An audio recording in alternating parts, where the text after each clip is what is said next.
Hello, Marc from ADM Investor Services International with some thoughts this week on low volatility, financial conditions, and a final thought on our enfant terrible Bitcoin.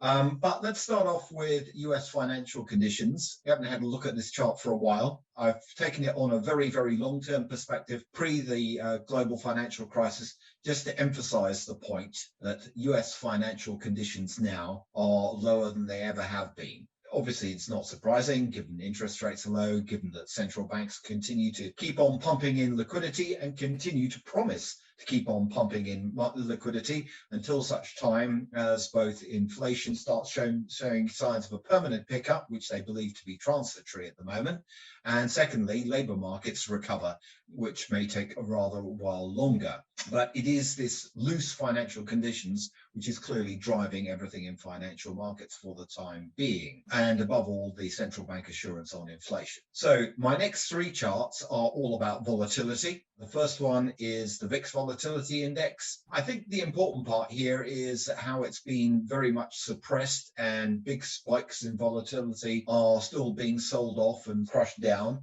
But nevertheless, we do seem to be having a phenomenon where they are starting to pick up a little bit more now. And I think with the higher inflation numbers that we keep on getting in a number of countries, this will continue to be a phenomenon, particularly given valuations in most asset classes remain high. The next one is the US Treasury Move Volatility Index. It's not as low as it has been, but it is relatively low to what we saw in the February-March period when we saw the March higher in yields. It is fairly stable. There is still some instability above all at the longer end, but it is more spikes in volatility rather than a permanent move higher or signs of a permanent sell-off. The fourth one is an interesting one because it's commodities. It's the Goldman Sachs Commodity Price Index. And I think above all, what I'm trying to emphasize with this particular chart is that even commodity prices have been actually, relatively speaking, particularly over the last 30 days, very, very much at the lower end of their volatility scales. And that is something, as one can see from the chart, which doesn't tend to last for that long. We tend to get spikes higher, both in 30-day and in terms of longer-term moves. And that's probably where the risk lies with commodities at the current time. So that's important, as is the fifth part, which is the US dollar index. Now, the US dollar index clearly coming under a good deal of pressure.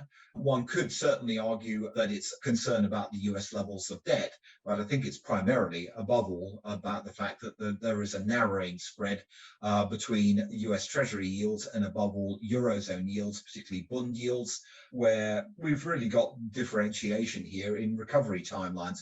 We are more focused on the Eurozone recovery timeline, which we despaired about, and now that it's picking up, so we now worry about maybe the ECB moving back or withdrawing some of the liquidity that we've had. Nevertheless, that weakness in the US dollar index also encourages people into more speculative type instruments. And as one can see from my sixth chart, which is the US high yield average spread, credit spread versus the JP Morgan emerging market bond spread, we really basically have a situation where there is a base dash for, or not a dash for trash necessarily, but certainly a big reach for yield, above all fueled by the steady profile to US Treasury yields, even despite the slight uptick that we've seen recently. And the more encouraging phenomenon in terms of JP Morgan emerging market bond spread, you've got weaker dollar encourages people to go more into emerging market debt and above all emerging market equities.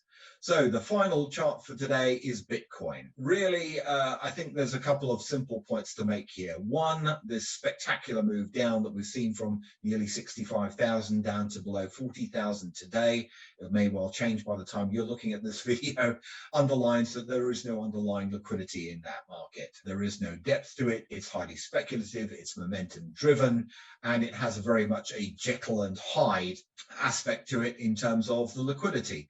It chases higher and then suddenly the liquidity evaporates.